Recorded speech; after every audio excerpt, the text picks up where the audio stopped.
जय श्री राधे। पूज्य श्री सद्गुरुदेव भगवान के चरणों में प्रणाम। बाल भक्त ओम प्रकाश जी का चरित्र कल हमने सुना था कि उन्होंने कैसे भगवान को पत्र लिखा। उस पत्र की चर्चा कल हमने की थी। आइए अब आगे सुनते हैं। परम भक्त श्री ओम प्रकाश जी को विनोद भी बहुत प्रिय था, क्योंकि श्री कृष्ण के सखाओं के पास श्री कृष्ण को प्रसन्न करने का साधन केवल हास्य विनोद ही है। सखागण श्री कृष्ण को नाना प्रकार की हास्य रस भरी बातों से वह आनंद प्रदान करते थे कि उसके आगे ब्रह्मानंद, परमानंद और वैकुंठानंद सब तुच्छ और फीके मालूम होते थे। श्री कृष्ण का सखा होना कोई साधारण बात नहीं, क्योंकि भगवान के बराबर बैठना तो ब्रह्मा और इंद्र के लिए भी दुर्लभ है। सखागण श्री कृष्ण के बराबर शान से बैठते हैं और गाली देकर खुश करते हैं, कभी रुला देते हैं, कभी चरण पकड़कर मनाते हैं, कभी खुद रूठ जाते हैं। और श्री कृष्ण जब तक हाथ पैर जोड़कर ना मनाएं तब तक श्री कृष्ण पर प्रसन्न नहीं होते। सखाओं के इसी सौभाग्य पर तो ब्रह्मा जी ने कहा था, अहो जिनके सखा पूर्ण ब्रह्म श्री कृष्ण हैं, उन ब्रज के सखाओं के सौभाग्य से बढ़कर और किसी का सौभाग्य नहीं है। ओम प्रकाश जी बड़ी मस्ती में आकर कभी कभी अपना सखापन प्रकट कर देते थे। एक दिन आपने बड़ी मौज में आकर अपनी अकड़ खूब दिखलाई। बोले, कृष्ण तोरे बल पर मैं अकड़ूं, उड़ता पंछी देख मनोहर, कहूँ कि नीचे आजा, आता है यह नहीं कि तुझको वहाँ आए मैं पकड़ूं। कृष्ण तोरे बल पर मैं अकड़ूं। कभी कभी जब ओम प्रकाश जी मौज में आते थे तो अपने सखाओं को खूब हास्य विनोद में छका देते थे। जब मित्रों के साथ टहलने जाते तो कभी कभी आनंद की तरंगें देखने को मिलती थीं। ओम प्रकाश जी ने अपने एक मित्र का नाम गुटरगू रखा हुआ था। एक दिन तो ओम प्रकाश जी ने बिल्कुल हास्य रस की नाक टेढ़ी कर दी। आपने भगवान के नाम बड़ा मज़ेदार पत्र लिखा। पता नहीं कौन सी मस्ती में उस समय वे थे। हाँ, पहली बात यह है कि एक दिन ओम प्रकाश जी ने स्कूल में एक लड़के के द्वारा यों पुकारते सुना कि ए मिस्टर 7:45। ओम प्रकाश जी ने आश्चर्य से पूछा कि क्या 7:45 किसी का नाम भी होता है? यह तो गिनती में हुआ करते हैं, 8, 10। वह लड़का बोला, नहीं जनाब, हम लोग 7:45 उस लड़के को कहते हैं जो सब लड़कों में बुद्धिमान हो, चतुर हो, शीलवान हो, अर्थात सर्वश्रेष्ठ गुणों वाले लड़के को 7:45 का खिताब दिया जाता है। भोले भाले ओम प्रकाश जी को यह सुनकर बड़ा आश्चर्य हुआ और हर्ष भी हुआ।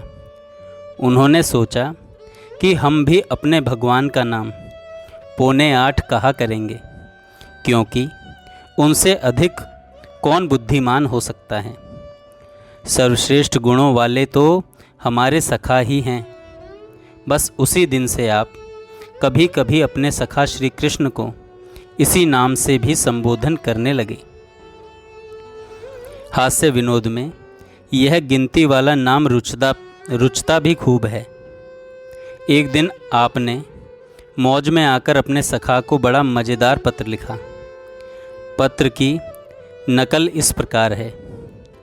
श्री 7:45 को पत्र। लिखने वाले का नाम कोई, जिसके नाम लिखा जा रहा है श्री 7:45 जी महाराज। स्थान दुनिया, तारीख अंग्रेजी की, वर्ष उतने ही जितने में लड़ाई शुरू हुई, महीना 1 हफ्ते के बराबर, दिन मेरे क्लास के आधे के आधे घंटे इतने बजकर उतने ही घंटे गए जितने कि घंटा घर में घंटे हैं। मिनट व सेकंड 108 थे। उनको 100 में से 100 बार घटाकर 9095 में जोड़ दो, बस इतने हो गए। समझे कुछ? अच्छा, अब आगे बढ़ो। तारीख 21 जून को यहाँ एक आंधी आई, बड़ी भयंकर थी। 15-20 मिनट तक हाथ को हाथ न सूझा। टॉर्च लालटेन सब बेकार हो गए। बकरी भेड़ें उड़ गई।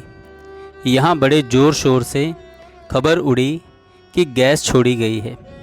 यह तो अभी नमूना ही है, आगे ऐसी गैस छोड़ी जाएगी कि बिल्कुल प्रलय का सा सीन उपस्थित हो जाएगा।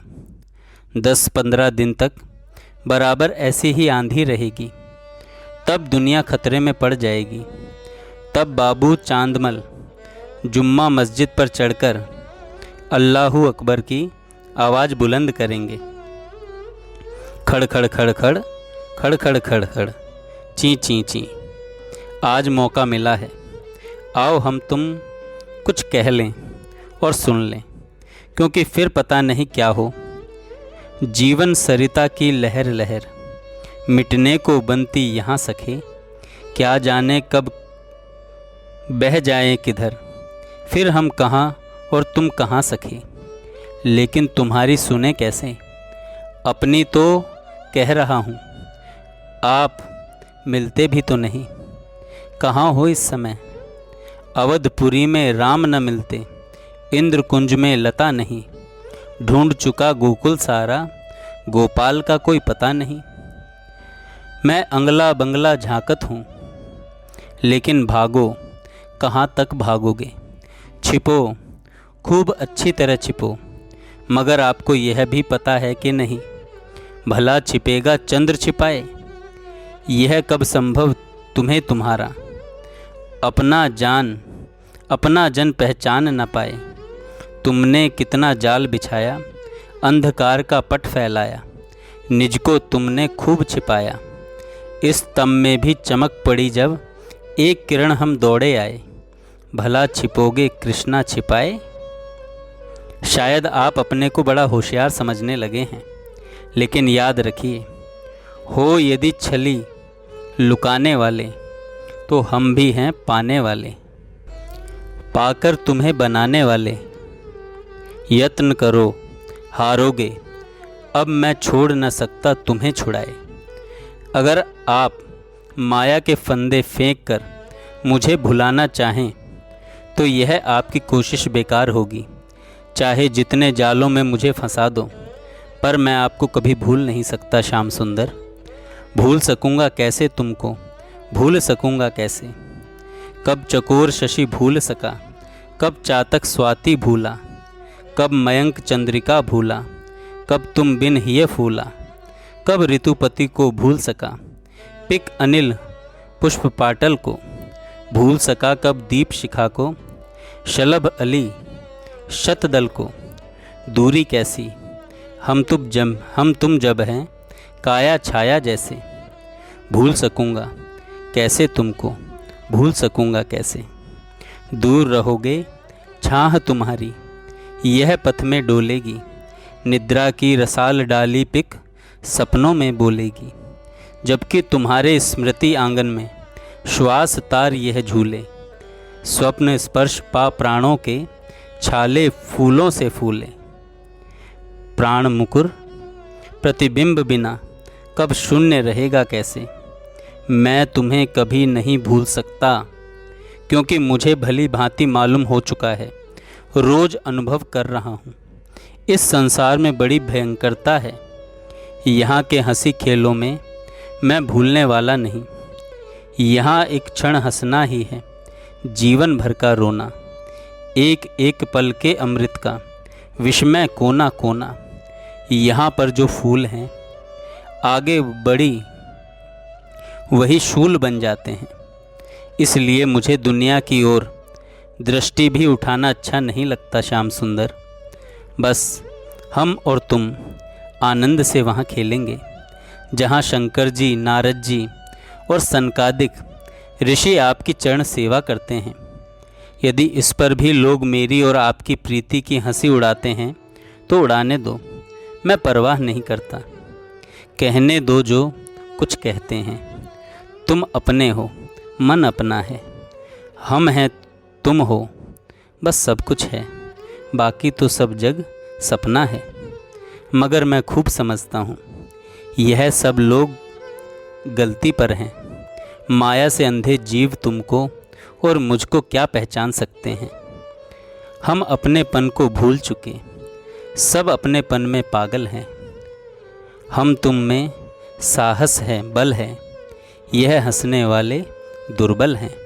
फिर भी सोचता हूँ कि मैं तो आपका भजन करता हूँ, इन लोगों का कुछ लेता तो नहीं। फिर यह सब क्यों मेरी हंसी उड़ाते हैं। हाँ ठीक है, जीवन के निर्दिष्ट मार्ग पर बोलो कितने चलते हैं। हम एक मार्ग पर चलते हैं, इससे दुनिया को खलते हैं। बस केवल इतनी सी बात। कुछ समझे आप, समझो या ना समझो, बस अब तुमको एक ऑर्डर दिया जाता है। जोड़ो तार से तार, ऑर्डर करता तुम्हारा कोई।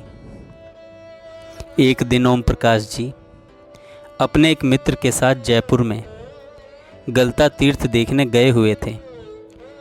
वहाँ झरने की शोभा देखकर कुंड में स्नान किया।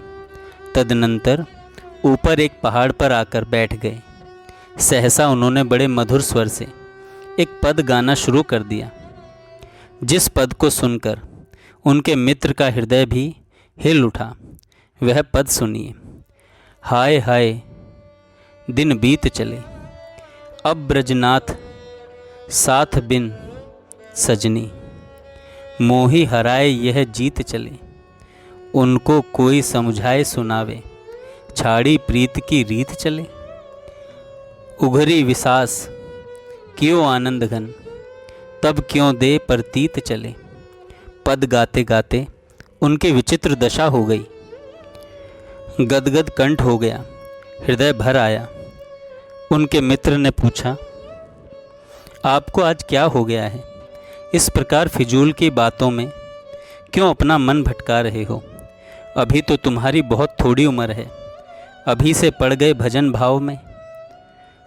अभी खाओ, खेलो, मौज करो, वृद्धावस्था आने पर यह हाय हाय मचा लेना। ओम प्रकाश ने अपने आंसुओं को रुमाल से पोंछते हुए कहा, आप ठीक कहते हैं, किंतु इस शरीर को आप क्या स्थायी समझते हैं? इसका क्या विश्वास? आज है, कल रहे ना रहे। इसके द्वारा फौरन से पेशतर ही ईश्वर को प्राप्त कर लेना चाहिए। यह शरीर अंत में किस प्रकार दुर्दशा भोगता है सुनिए। कुंद इंदु के समान मृदु मंजू देह तापे, चोबा चारु चंदन रुचिर चुपरे गए। रतन जटित जापे भूषण बसन धारे, मणिन का मुकुट सुधारी पहिर गए। जाकी तुष्टि पुष्टि हेत नाना भोग भोगे अरु, बलिदान कितने ही जीव के करे गए। ताही देह पर आज माधव मसान बीच, बड़े बड़े लक्कड़ धकेली के धरे गए। इसलिए भैया, जो कुछ करना हो वह शीघ्रता से कर लो, क्योंकि काल करे सो आज कर, आज करे सो अब, पल में परलय होएगी, बहुरी करेगो कब। नहीं तो पछताना ही हाथ रह जाएगा। जीवन रूपी फूस की झोंपड़ी में आग लगी हुई है, इसमें से जो कुछ निकल आए वही लाभ है, नहीं तो सब दिन जले जा रहे हैं। ओम प्रकाश जी की यह बातें सुनकर उनके मित्र की अकल ठिकाने आ गई। उसी दिन से उन्होंने भजन करने के लिए दृढ़ नियम बनाया और अपनी भूल पर पश्चाताप करने लगे।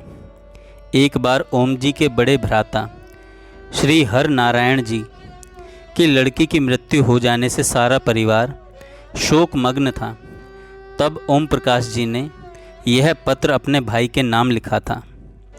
श्री भाई साहब, कोई चीज़ हमको इसी शर्त पर दी जाती है कि कुछ दिन प्रयोग कर लेने के बाद वह फिर हमसे वापस ले ली जाएगी। उस वस्तु को लेकर हम खुश हो जाते हैं, यह जानते हुए भी कि यह वस्तु हमारी नहीं है तथा किसी वक्त भी स्वामी हमसे वापस ले सकता है। हाय हमारी कैसी मूर्खता है कि जो उस चीज़ के लौटा लिए जाने पर हम अफसोस करते हैं और सिर फोड़ने लग जाते हैं। अरे भाई, अफसोस किस बात का? वह चीज़ न पहले तुम्हारी थी और न अब, बल्कि हर्ष मानना चाहिए कि मालिक ने प्रसन्न होकर हमें कुछ दिन के लिए खिलौना खेलने को दे दिया था। भाई, मुझको तो यह समाचार पाने पर हर्ष और शोक दोनों बराबर हुए। श्री गीता जी ने थोड़े ही दिनों में मेरे जीवन को एक नया स्वरूप प्रदान किया है। एक तो पहले ही से इस दुनिया में कुछ नई वस्तु मुझे नहीं प्रतीत होती थी, और अब तो उसका धारा प्रवाह और भी तेज हो गया है, कारण कि गीता के सिद्धांतों का प्रमाण कदम कदम पर मुझको नित्य मिल रहा है। आज जब मैंने सुना कि एक आत्मा विश्वात्मा के पास पहुंच गई, उस समय मैं सांसारिक विचारों में संलग्न था। यह सुनते ही मुझे ऐसा महसूस हुआ मानो मेरे ऊपर एक बिजली टूट पड़ी। अंधकार ने मुझे आ घेरा। मैं स्नेह और सत्य के बीच में किम कर्तव्य विमूढ़ सा खड़ा रहा। लेकिन यह दशा देर तक नहीं रही। शीघ्र ही दिव्य प्रकाश ने आकर उस अंधकार को छिन्न भिन्न कर दिया। धन्य जगदीश्वर, धन्य जगदीश्वर। 12 तारीख को 7 बजे शाम को गीता क्लास शुरू हुआ। भगवान उपदेश कर रहे हैं कि मनुष्य की मृत्यु अवश्य ही है, ऐसा लोग कहते हैं, लेकिन यह गलत है। मनुष्य कभी मरता नहीं, क्योंकि देह मरता है। मनुष्य यानी आत्मा नहीं मरता। मृत्यु का अर्थ है देह परिवर्तन। देह परिवर्तन बिना उस आत्मा का उद्धार असंभव है। ऐसा समझकर ही मैं देह परिवर्तन करा देता हूँ। अर्थात मृत्यु खुशी की बात है, दुख नहीं। इसको फिर प्रोफेसर ने समझाया। मान लो पूर्व के कर्मों के कारण एक आत्मा भेड़िए के शरीर में है, किंतु अब उसके पाप खत्म हो चले हैं और उसमें मानवीय गुण आने लगे। अब अगर ईश्वर उसको भेड़िया ही बनाए रखे तो उसको अपने नए गुणों के अनुसार आचरण करने का अवसर कैसे प्राप्त होगा? इसलिए ईश्वर तो बड़े न्यायकारी हैं और दयालु हैं। सो ऐसी दशा आते ही वे तुरंत देह बदल देते हैं। आत्मा को वही शरीर वह देते हैं जिसके यह योग्य है। यह सुनते सुनते दिव्य प्रकाश ने मेरे हृदय अंधकार पर धावा किया। मेरी आत्मा में रोशनी जगमगाई। धन्य योगेश्वर श्री कृष्ण। फिर मैंने अपने आप को बहुत धिक्कारा कि मैं इस घटना पर क्यों दुखी हुआ था, जिस पर कि खुशी होना चाहिए था। अब रात के 9 बजे यह पत्र शांत और निर्मल मन से लिख रहा हूँ। बाहर बिजली की रोशनी है और अंतर में गीता का प्रकाश। श्री कृष्ण सामने खड़े हैं। यमुना का तट है, कदम्ब का वृक्ष है, मनहरणी मधुर वेणु का तान के साथ भगवान की दिव्य वाणी विश्वमंडल में गूंज रही है। धन्य प्यारे कृष्ण। हृदय में एक हिलोर है। यह दृश्य सबके हृदय में उत्पन्न हो। सबके हृदय में आनंद की लहरें हिलोरें लें। सबके हृदय दिव्य ज्योति से जगमगा उठें। विश्वात्मा ओम। इस पत्र से प्रतीत होता है कि उनका हृदय ज्ञान वैराग्य से परिपूर्ण था। इतनी छोटी अवस्था में इतना वैराग्य होना साधारण बात नहीं है। अब ओम प्रकाश जी के अंदर भगवान से मिलन की उत्कंठा जगने लगी। एक बार ओम प्रकाश जी के हृदय में भगवान से मिलने के लिए प्रबल उत्कंठा जागृत हुई। जिसने भगवान को कभी देखा नहीं, वह माया के जाल में रहकर भजन करते हुए भी भगवान से मिलने के लिए तड़पता नहीं। उसका प्रेम कुछ उन्नत नहीं हो पाता। यही कारण है कि बड़े बड़े महात्मा भजन कर कर के ढेर लगा देते हैं और अनेक सिद्धियां प्राप्त कर लेते हैं, किंतु वे भगवान से मिलने के लिए तड़पते नहीं। यही तो रहस्य की बात है। ओम जी विशेष उत्कंठा बढ़ने पर भगवान से मिलने के उपाय खोजने लगे। उन्होंने ग्रंथों में खोजना शुरू किया। श्री राम तीर्थ, श्री स्वामी विवेकानंद जी के ग्रंथ और श्री गीता प्रेस का प्रायः सब साहित्य और यत्र तत्र के अनेक भक्ति में ग्रंथ पढ़े। उन्होंने एक जगह यह लिखा देखा कि 14 करोड़ भगवान नाम जप से भगवान का साक्षात्कार हो जाता है। बस उन्होंने धारा प्रवाह नाम जप शुरू कर दिया।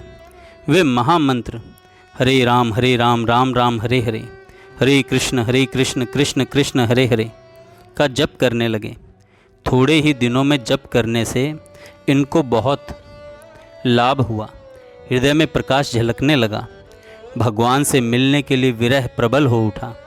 ध्यान में दिव्य दर्शन होने लगे, लेकिन फिर भी उन्हें भगवान से साक्षात वार्तालाप किए बिना चैन न पड़ा। एक दिन वे सोचने लगे, जीवन बहुत थोड़ा है, पता नहीं कितने दिन बाकी हैं, इसलिए कोई ऐसा उपाय हो कि अत्यंत शीघ्रता से हफ्ते 2 हफ्ते में ही भगवान मिल जाएं। सहसा ध्यान आया कि नरसी भक्त की भाभी बड़ी कठोर थी, उसने उन्हें दुख दिया। तब तंग आकर वे वन में चले गए। वहाँ वे महादेव जी के मंदिर में 7 दिन तक बिना अन्न जल के पड़े रहे। 7वें दिन शंकर जी ने प्रकट हो दर्शन दिया और श्री कृष्ण से मिला दिया, और ध्रुव जी 6 महीने तक भूखे पड़े रहे। भगवान ने प्रकट होकर उन्हें दर्शन दिया और सर्वश्रेष्ठ पद प्रदान किया। इसी प्रकार ज्योति पंत जी को विद्या न पढ़ने पर पिता ने घर से निकाल दिया था। वे 6 दिन जंगल में गणेश जी के मंदिर में पड़े रहे, उनको भी साक्षात्कार हुआ। इसी तरह मीराबाई ने भी 96 दिन तक कुछ नहीं खाया था। मीरा जी ने स्वयं लिखा है, 96 लांघन मैं किया रे, राम मिलन के जोग, पाना जो पीली पड़ी रे, लोग कहें पिंड रोग। मीराबाई ने 96 दिन भूखे रहकर भगवान से मिलने के लिए तप किया था। उसका शरीर दुर्बल होकर पान की तरह सूख कर पीला पड़ गया था, लेकिन लोगों को विरह का पता न चला। लोगों ने समझा पिंड रोग हो गया है। तब मीराबाई को भगवान मिले और तब इतनी अद्भुत भक्ति प्राप्त हुई थी। मनुष्यता रूपा ने भी ऐसे ही तप किया था। मनुष्यतरूपा ने भी ऐसे ही तप किया था। हड्डी हड्डी बाकी रह गई थी, अस्थि मात्र है रहे शरीरा। हजारों वर्ष तक मनुष्यतरूपा ने बिना अन्न जल के बिताए थे। तब भगवान ने दर्शन दिया था, वहीं पर वरदान मांगा गया था। इसलिए राम अवतार लेकर भगवान को संसार में प्रकट होना पड़ा। इसीलिए दर्शन कोई खेल नहीं। भगवान का साक्षात्कार बहुत परिश्रम से होगा। 14 करोड़ नाम जब पता नहीं कितने दिनों में हो। इसलिए मुझे तो उपरोक्त भक्तों का मार्ग बहुत पसंद आ रहा है। यदि कृपा हुई तो नरसिंह जी की तरह मुझे भी 7 दिन में ही साक्षात्कार हो सकता है।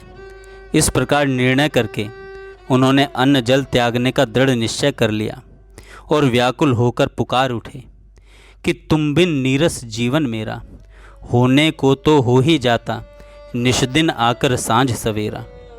जब हृदय में प्रबल वेग से उत्कंठा हुई तो ओम प्रकाश जी ने 7 दिन के लिए अन्न त्याग कर व्रत करना निश्चय किया।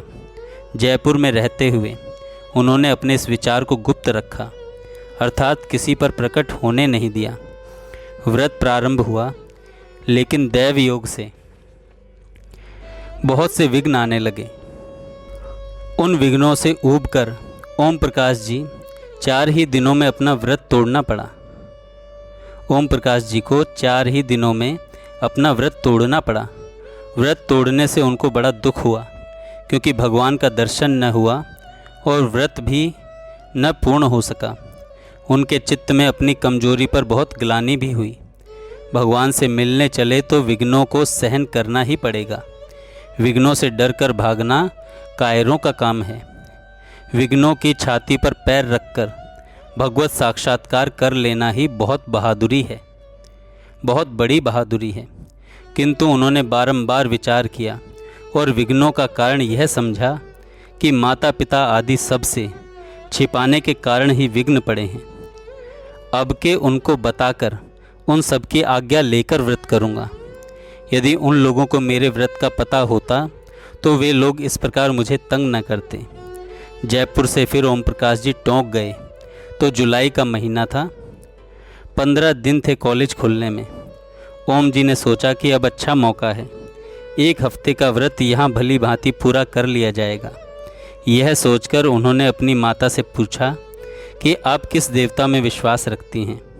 उन्होंने उत्तर दिया कि जिस ईश्वर में सबका विश्वास है उन्हीं पर मेरा है और मैं उन्हीं भगवान का भजन स्मरण करती हूँ।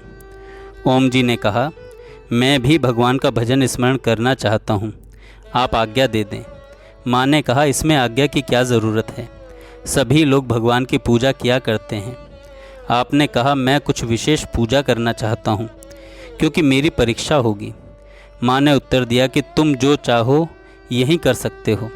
यहाँ रहने से तुम्हारे खाने और पीने और दूध आदि का प्रबंध रहेगा। बाहर महादेवाली टोंक में शहर से बाहर एक शिव मंदिर में तुमको और घर वालों को दिक्कत होगी। ओम जी ने कहा कि मुझे खाने पीने की ज़्यादा परवाह नहीं, घर पर मुझे और आप लोगों को ज़रूर तकलीफ़ होगी। यह सुनकर उनकी माँ ने उनके पिताजी से कहा कि देखो मुन्ना क्या कहता है। तब पिता ने उन्हें बुलाकर पूछा तो कहा कि मैं परीक्षा देना चाहता हूँ। पिता ने कहा, तुम्हें जो कुछ करना हो घर पर करो, बाहर जाने की ज़रूरत नहीं। अंत में ओम जी को अत्यंत निराश होकर दुख के साथ टोंक में यह विचार छोड़ना पड़ा। ओम जी ने निश्चय कर लिया, यह परिवार के संबंधीगण व्यवहार में प्रवीण हैं, इनके बीच में रहकर यह साधन कभी सफल नहीं हो सकता। यह सब लोग उस अलौकिक रहस्य को क्या समझें, इसलिए अब सबसे अलग हटकर कहीं निर्जन में, वन में जाकर तप करना पड़ेगा। जय श्री राधे। कल एक साधक ने कहा था कि आपने उनकी जो सन बताया पैदा होने का, वो 1981 बताया। भैया अगर आप ध्यान से सुनेंगे तो उसमें मैंने कहा है विक्रम संवत 1981।